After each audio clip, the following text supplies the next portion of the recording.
Olá pessoal, seja muito bem-vindo a mais um Edificar. Hoje nós vamos estar falando sobre o evento que acontece no Mar da Galileia. Na verdade, uma enorme lagoa, mais conhecido como Mar da Galileia. Nossa referência bíblica, Marcos capítulo 4, verso 35 ao verso 41. Nós vamos extrair dessa reflexão de hoje sobre a tempestade, que envolve o barco em que estão os discípulos e também está presente Jesus.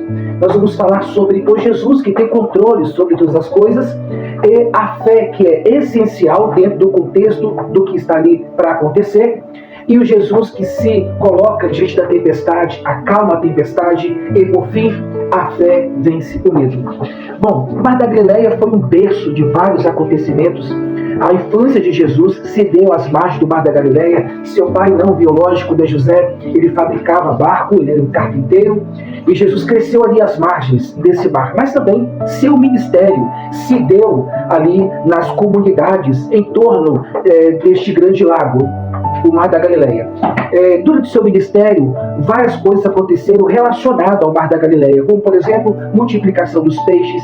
2 ocasiões, Jesus com os discípulos encara essa tempestade. Também o Sermão da Montanha se deu ali aos pés do Mar da Galileia e tantas outras situações que envolvem aí, seja dentro, seja às margens do Mar da Galileia. Bom, Jesus ele está com os seus discípulos e nessa ocasião, nessa referência, ele dorme nesse barco. Possivelmente é uma colocação nossa, Ele está cansado de um dia agitado, de evangelístico, de idas e vindas. Ele está deitado nesse barco, os discípulos, sob a sua orientação, estão indo para o outro lado, a outra banda, a outra margem desse mar, quando então são acometidos, tomados por essa tempestade. O medo toma conta daquela embarcação, os discípulos vão lutando como pode, gastando toda a experiência. Alguns deles eram experientes e pescadores mesmo, Outros não, mas estavam juntos naquela embarcação. Então os discípulos, vendo que não podiam conter a força daquela tempestade, vão até Jesus, acorda Jesus e dizendo a Jesus: Mestre, não vê que perecemos? Conforme o texto referência que eu gostaria que você viesse a ler, Marcos capítulo 4, verso 35 a 41. Jesus se coloca de pé, libera uma palavra, acalma a tempestade, mar se faz bonança, tudo tranquilo, mas Jesus chama a atenção dos discípulos no tocante à fé. Mas eu quero chamar você para um ponto muito importante. A tempestade é uma realidade. Para os discípulos, literalmente. Mas para nós, a tempestade representa adversidade, representa caos, problemas, situações que muitas vezes fogem à nossa capacidade de fazer alguma coisa. A tempestade, dependendo da sua gravidade, da sua magnitude, ela passa medo, ela passa insegurança, ela passa pavor. Nesse sentido, os discípulos viviam isso no seu literal. Eu estou aplicando quanto àquilo que pode representar ou vir representar as tempestades que nós podemos passar. De repente, essa mensagem está chegando ao coração de alguém, ao ouvido de alguém, em que está passando alguma situação do tipo em que, e agora, Deus, o que eu vou fazer? O que fazer? Vamos aprender com os discípulos? Porque o que eles puderam fazer, fizeram. E aqui é uma colocação minha, talvez de exagero. Gastaram todo o conhecimento possível. Nada conseguiram fazer. Mas fizeram a coisa certa. Foram a Jesus. Os discípulos vão a Jesus, acordam Jesus e manifestam a Jesus o problema. Esse é o caminho. Em vez de muitos estarem lutando com a própria força, gastando o que tem, a energia que tem, a saúde que tem, às vezes a pouca saúde que tem, em vez de irem a algum outro lugar, em vez de continuar gastando o pouco que tem, por que não ir a Jesus? Vai a Jesus. Os discípulos foram a Jesus. E o resultado disso? Jesus se coloca prontamente de pé para servir os discípulos. Essa postura de Jesus é maravilhosa, porque ela não fica restrita aos discípulos. Essa é a postura de Jesus todas as vezes que os seus filhos se colocam a buscar a Ele e a buscar nele. Porque as probabilidades são gigantes de nós irmos estar indo em outras fontes, em outros lugares, ou outras pessoas, ou em lugar nenhum. Continuar confiando na nossa própria capacidade, em nós mesmos. Mas os discípulos me ensinaram. Porque em vez de ficarem continuar tentando naquilo que eles sabiam ou conheciam ou eram detentores da experiência. Não, eles foram a Jesus. E Jesus prontamente se coloca a ajudar. Segura essa palavra. Jesus está pronto a ajudar. Ele se colocou de pé. Ele liberou a palavra, acalmou a tempestade, tudo se fez bonança. Sabe por quê? Tudo se fez bonança. Sabe por que acalmou a tempestade? Sabe por que a tempestade obedeceu? O mar obedeceu? Porque Jesus, Deus, tem o controle sobre todas as coisas. Eu vou repetir isso.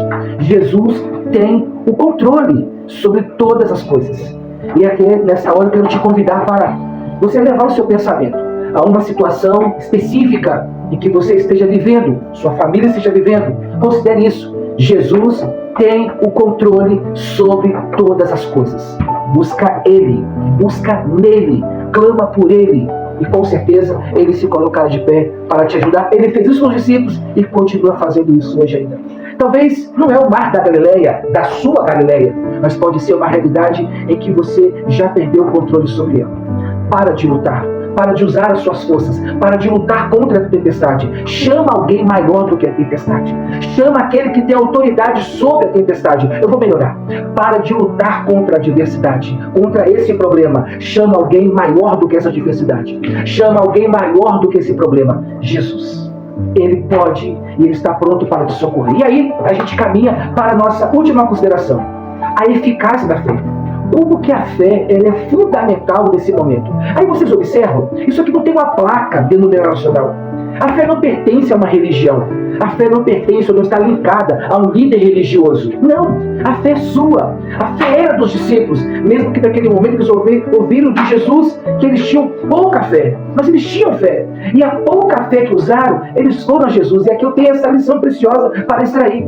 Eu não preciso buscar em algum lugar uma fé grande, gigante, mesmo tendo uma fé pequena. Jesus atende a minha fé pequena. Ele me socorre na fé pequena.